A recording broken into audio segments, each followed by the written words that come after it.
Hi friends, grab yourself your favorite edible, your dry herb vape, or a joint, and listen in as we talk about the Serrano pineapple margarita that you're going to be making over and over this summer. Welcome to Bite Me, the show about edibles, where I help you take control of your high life. I'm your host and certified Gangier Marge, and I love helping cooks make safe and effective edibles at home. I'm so glad you're here, and thank you for joining me today.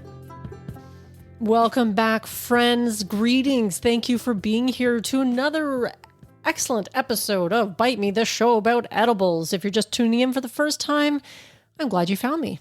How did you discover the show? Let me know. And if you've been listening for a while, you've been hanging around here for a little bit, my heartfelt appreciation goes out to you.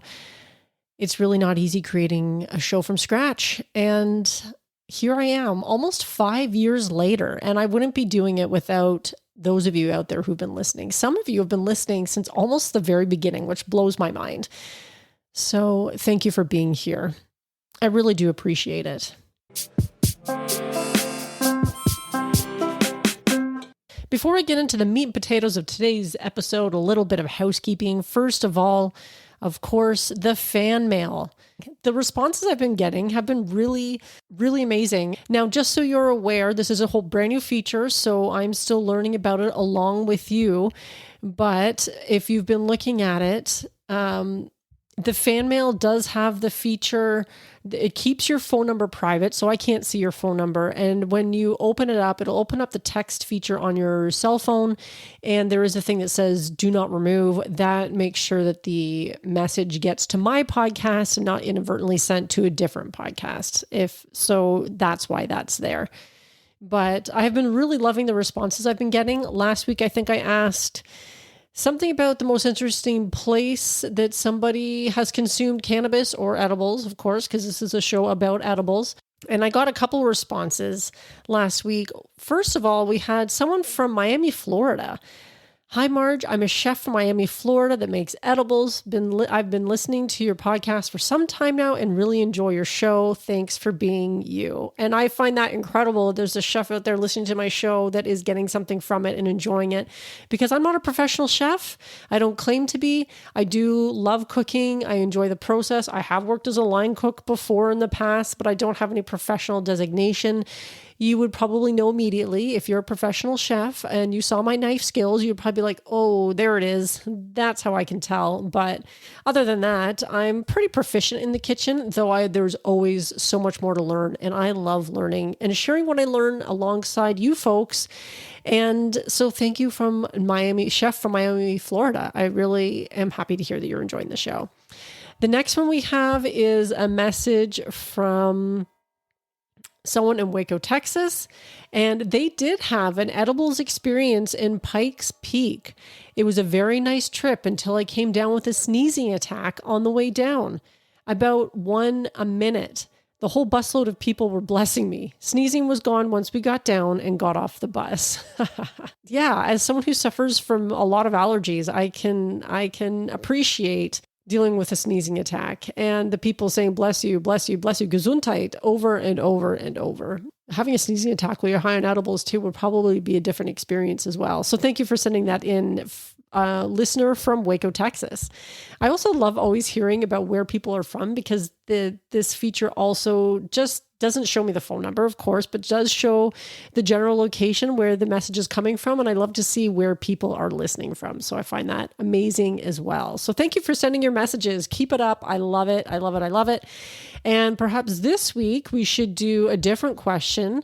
What is your favorite infused drink? Whether that's something you're buying from a local dispensary or something you're making yourself in your kitchen, I would love to hear it, because I really do love cannabis drinks. As you probably have guessed, if you've been listening for a little bit, I've had plenty of cannabis beverage specialists on the show, and I do enjoy purchasing them from the dispensary. They do hit a little bit different than a traditional edible, so I do find the 10 milligrams for me, because I'm in Canada and we have those ridiculous potency limits, 10 milligrams does get me a bit of a buzz going, and I do enjoy the high. But of course, making them yourself, you can save a lot of money, because I have been looking at the prices of edibles once again now that I'm back in Canada. And God, they're so expensive.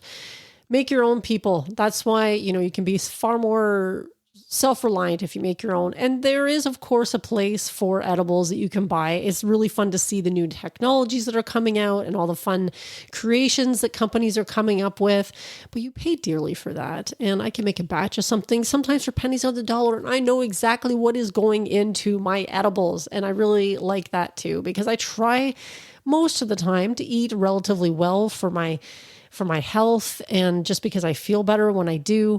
And I just like taking control of my high life, just the same way where a lot of people like when they're able, they can grow their own cannabis. You can save a lot of money when you're growing your own too. And if you're using some of that excess trim or shake, or even some of the buds to make your own edibles, holy shit, it's amazing. What a combo. But anyway, I digress. That was a bit of my thing today.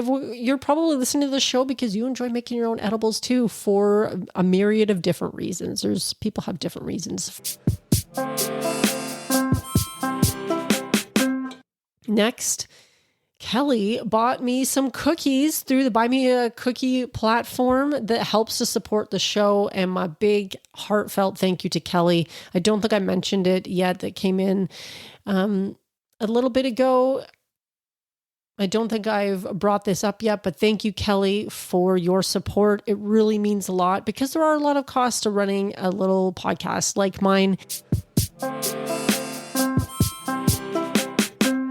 Let's get into today's episode. This one I am excited about because, one, as I mentioned already, I love cannabis drinks. And for two, I love making my own. And when the show notes for this episode, I will link to some of the other cannabis beverages that I have featured. And of course, I could also link to some of the episodes I've done with some of those cannabis beverages experts that I've had on the show. I've had a number of them, some from Canada and at least one from Canada.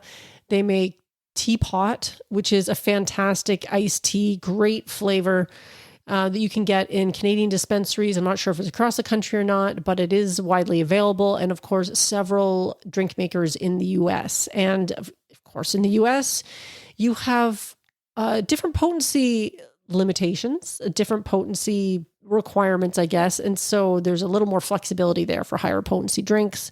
Lucky you. But I love cannabis drinks. And at the time of this recording, we're in the end of May.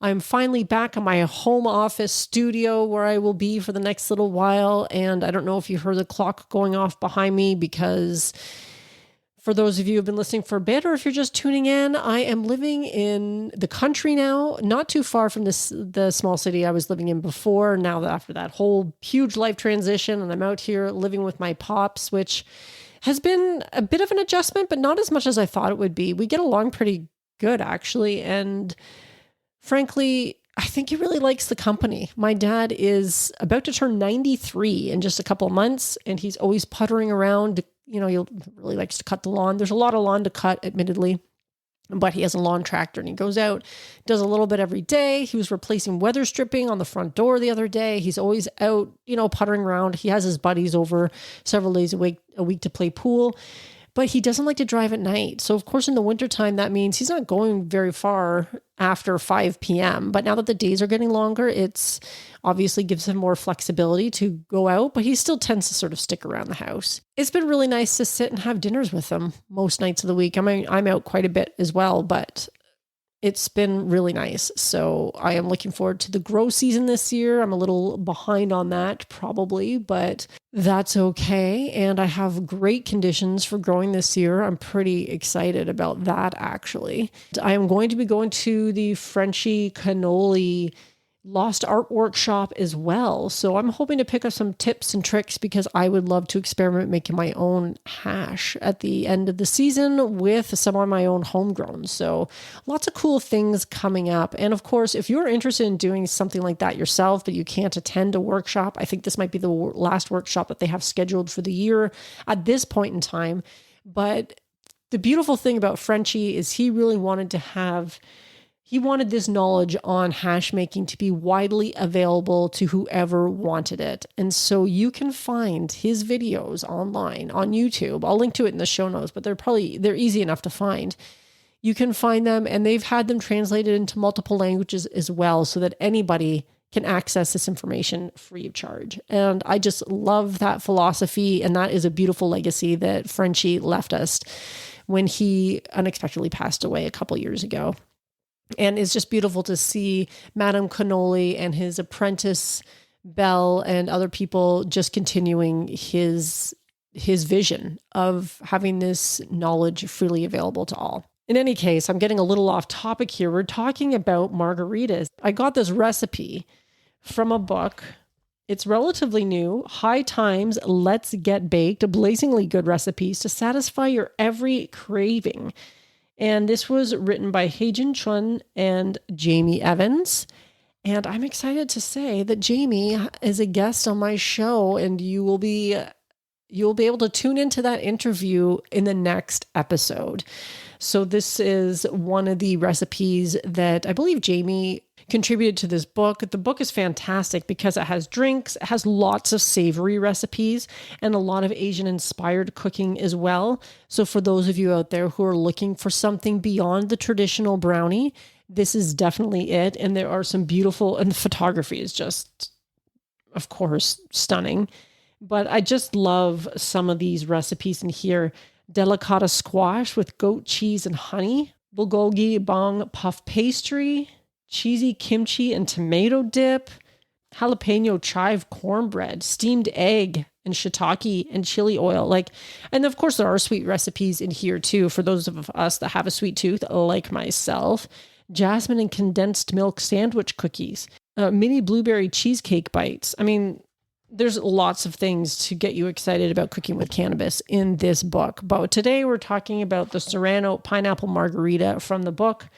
And the description for the recipe says, for those who love spicy cocktails, this Serrano pineapple margarita certainly brings the heat.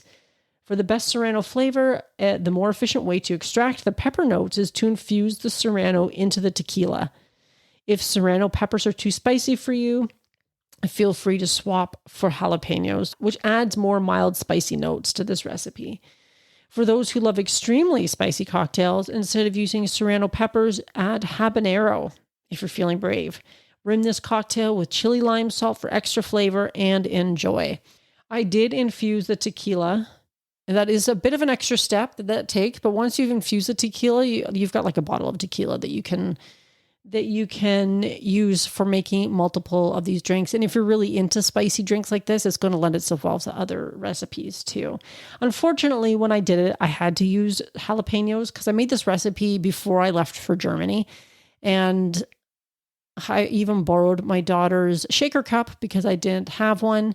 And I think I still have it. I don't think I returned it yet, which is good because I'm going to be making some more because the weather is coming and the sun is shining right now. It's like over 25 degrees, beautiful weather for an infused drink to enjoy out on the deck. So I did infuse it, but I had to use jalapenos because that was what was available at the time in the stores. Can't remember. Otherwise I would have used the Serrano, and I might have even have tried the habaneros because I really do love spice and I have a really good tolerance for spice. I might have to try this again with the habanero or the Serrano. I would love to try it with either of those because the jalapenos are nice, but they aren't super spicy. But essentially for this recipe, you're going to want chili lime salt, some pineapple juice, limes, your Serrano infused tequila blanco. You're going to need an alcohol tincture. Now, I had already made some of this. I already had some on hand, so that was easy for me to add in. If you haven't, you can get instructions on my website. If you pick up this book, it also tells you how to do the alcohol tincture as well, so you can have that on hand. Alcohol tinctures are excellent for things like making drinks, so they are really nice to have on hand. You're going to want your pineapple leaf and 3 Serrano rounds and a slice of pineapple for garnish. And of course, that is completely optional, but it does make the drink, even if it's just for yourself, does make it feel fancier. Essentially, making this margarita is pretty simple because you're going to want to make the chili lime salt. You just add that to a shallow saucer, and then you rim the glass with the lime wedge. And then you dip the glass in the salt to create the rim. I love a spicy salted rim. Like that just really finishes off the beverage in my mind. And skipping this step, you shouldn't skip this step, in my opinion. If you're going to go to the trouble to make this beverage, do the rim as well.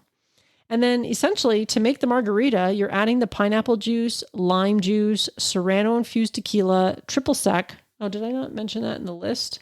Oh, there it is. I forgot. That's one of the recipes or one of the things that you'll need, the ingredients that you'll need for this recipe. Cannabis infused tincture in a shaker tin, add the ice, cover, and shake it for 15 seconds until it gets cold in your hand. And then you're going to strain it into a lowball glass filled with fresh ice, garnish with your pineapple leaf, your Serrano rounds, your slice of pineapple, and voila. And of course, there's the instructions to make the Serrano infused tequila as well, because you do need to make this in advance. And I suppose you could skip this step if you really wanted to, but it does add a little extra nuance and pepper notes to this beverage. So when making a spicy margarita, one of the best techniques to capture the heat, this is what it says in the book, is to infuse the hot peppers into the alcohol. Any hot pepper will work, but for the purposes of this recipe, they're of course leaning towards the Serrano peppers or the habaneros if you're feeling brave. And of course you can swap for the jalapenos like I did, disappointingly. But of course for some people that's going to be just spicy enough. And perhaps something a little less spicy might make the tequila more versatile for other beverages you might be using this tequila for moving forward. So to prepare it, you're going to cut your peppers into rounds, and then you're going to combine the cut peppers with 1.5 cups of your tequila blanco, or whatever tequila you choose, into a sterilized mason jar. And you're going to shake to combine and then let the mixture rest for 24 hours. And when you're ready, you strain the solids from the liquid. And I ended up putting it back into the original tequila bottle. I did label it as jalapeno infused so that somebody getting into the cupboard would know. I guess the only person going into the cupboard to get at the tequila would be myself, but it would help me to remember what I have done, because I always say, what do I always say, people? Label, label, label. You always forget. You do forget. I always think, oh, I'll remember that. No problem. And then I'm like, shit, the one thing I'm supposed to remember, I don't. So I would definitely recommend that you label. And that's it. It's a pretty simple recipe. I mean, yeah, you got to take an extra day to infuse your tequila, but that's kind of a fun thing. And so often we talk about infusing cannabis into fats and oils. We forget that you can infuse other things, like infusing hot peppers into tequila. You could probably also do this with vodka too. Or I have many times taken fresh herbs and infused them into olive oils. And then you have an olive oil with the fragrant taste of that fresh herb that I've infused into it. And that's lovely as well. So you can infuse lots of things into other things, not just cannabis. But of course, we like to focus on cannabis on this particular show. I hope you try this recipe out. I'm going to be trying it out again this weekend, and I'm sure I'll be making it because I have all the ingredients now. I have the chili lime salt and I have the triple sec. I think I already had some of that on hand anyway. It's pretty easy to pick up some pineapple juice next time you're at the grocery store. And so it's a simple beverage to make and very satisfying and a nice way to relax on a summer evening.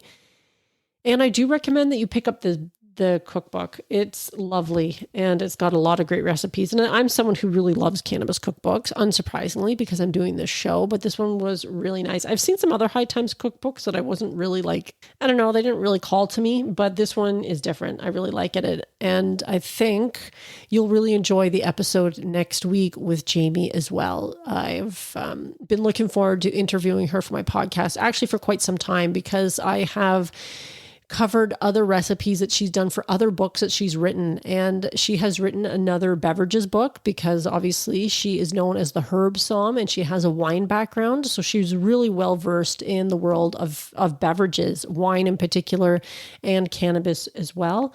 And she has written a book on CBD. And that was another beautiful book too, that had a lot of other types of recipes, a lot of self-care recipes. I can't remember the one that I did. I think it was a massage oil that I did from that book, but she had a lot of other really lovely recipes for bath and body care and pets as well, if I recall. So I'll link to those in the show notes so that you can see what we're working with here. and maybe there'll be something there that will interest you as far as your own edibles making journey goes. I think that's it for this week. Of course, as always, if you're listening, please send the episode to someone that you think might also enjoy a spicy margarita on a hot summer night. And you can talk to me, of course, email, podcast hotline, DM on Instagram, and fan mail now, which is really quick and immediate. I love it. And you can stay up to date with the email newsletter. And I have a cookbook there that you can download for free when you sign up for the newsletter. And of course, please consider using the products and services on the Marge Recommends page. I'm your host, Marge, and until next time, my friends, stay high.